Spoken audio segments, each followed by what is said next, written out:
level 1 BabyRage carry versus level 100 PogU carry. Today, I'm going to cover the basics of how to avoid being a Papega. No one wants to be a Papega. I'm not a Papega. I'm probably not a Papega. Thank you.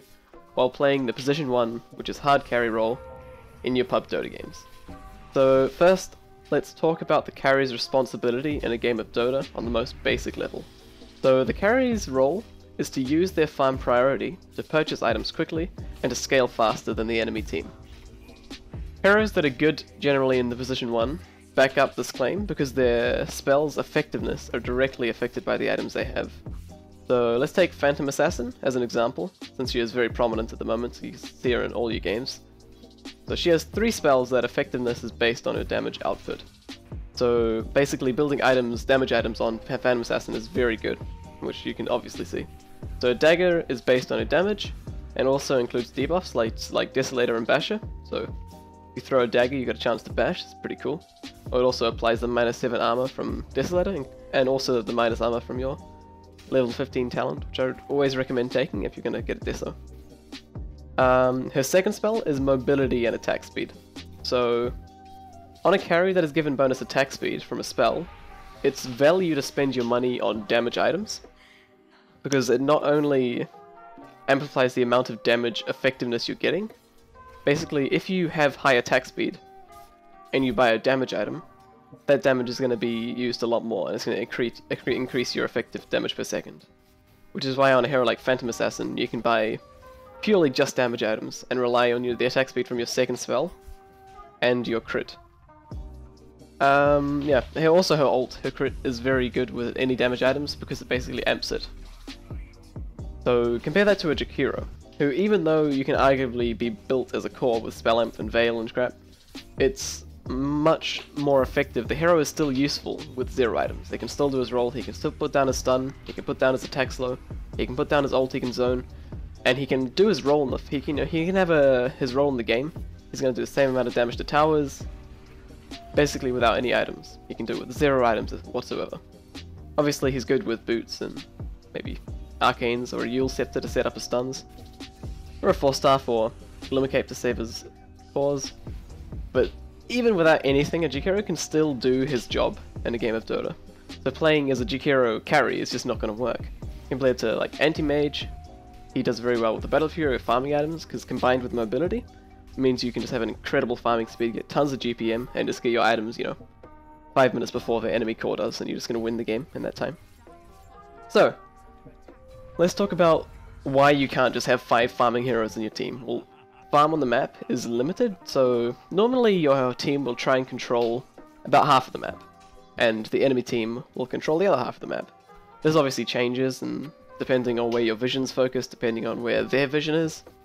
Maybe your bottom lane, if you're on Radiant side, the enemy offlaner stomps the lane and is going to control the entire bottom part of the map, and suddenly you're controlling the top half of the map, so instead of split down over the river, it's split down like top and bottom. But you got to keep an eye on that. So a farm on the map is limited. You cannot have 5 heroes constantly farming and still expect your carry to be able to scale against the enemy. Because obviously if everyone's trying to farm the jungle, Anti-Mage is going to be like, doesn't know how to blink around, going to not have those good farming patterns. Also, if you have your 4 other teammates playing active and trying to invade the enemy's territory, you're going to be increasing the amount of map that your carry can farm. Anyway, so the most important part of this video, which is basically, I want to talk about when a carry should join fights. So, my answer to this is whenever you can. If you're an Anti-Mage and just farmed your Battle Fury at 20 minutes, you should decide, okay, if I split push and flash farm, I'm not only going to get more gold, but I'm also going to put more pressure on the enemy team, so you probably shouldn't be TPing to fights constantly.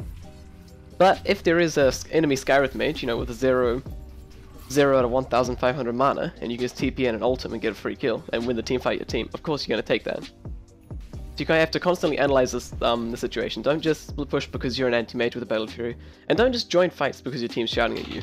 So, I recommend muting your team, making decisions based on the information you have in the game. But basically in general, farm until you are strong enough to join a fight and win the game. So if you're playing Phantom Assassin against a Lion, Earthshaker and Zeus, Obviously, if you just jump into a fight and this lion's going to hex you and stun you, Earthshaker's going to jump, you know, and the Zeus is going to use spells on you, you're just going to melt, and you're going to do nothing. So, in this patch, I think it's good to talk about Phantom Assassin because you'll see her all the time. If you're playing PA, you can grab your Battle Fury, or maybe not even. If you're playing with Magnus, you can just go Vlads. And you're going to want to get your BKB Desolator, and probably level 18 or level 20 before you join fights. Because once you have your BKB, you can just BKB, maybe use your passive to get in the back lines of the fight, and you want to kill the Lion, you want to kill the Earthshaker, and then obviously the Zeus is a free kill because he has no escape and his team has no control. So you need to decide, okay, I need to kill that Lion first, and to kill a Lion safely, because they have an Earthshaker, I need to get a BKB. And he also has an instant hex. So you say, I'm going to win the game as soon as I get level 20 and as soon as I have a BKB and a Desolator. So you can say, at that point I'm going to win, that's when I'm going to join the fights, otherwise I'm going to be split farming. Or maybe your team's going to pick off the Lion, you're like, okay, the Lion's dead, the enemy team's diving my tower, I'm going to TP and I'm going to fight. But once again, don't feel like you're forced to fight, don't feel like you're forced to split push or farm. Make a decision based on what is happening in the game. So, I said at the end, this decision of when to fight is very situational, and Dota as a game is constantly changing. So you basically have to try and get as much information as you can off the map by clicking on enemy heroes, seeing what items they have, seeing that the Lion has a Glimmer Cape, and your team doesn't have detection, and be like, okay, I'm not going to join this fight, because I'm going to get kited. You can say, I need to get dust, or I need to tell my team to get dust, and it's about making these decisions. If you're interested in more videos, I'll make one on how to position yourself as a position 1 in fights, and also good farming patterns in general on the new map, and when to split farm, when to split push the lanes, and when to farm jungle. So these are all things that kind of change per game, but to have a general sense is very useful. Thank you for watching. Gotta see if I can edit this video now. The first video I've ever made. Very, very cool. Thank you, thank you, thank you. Can't you?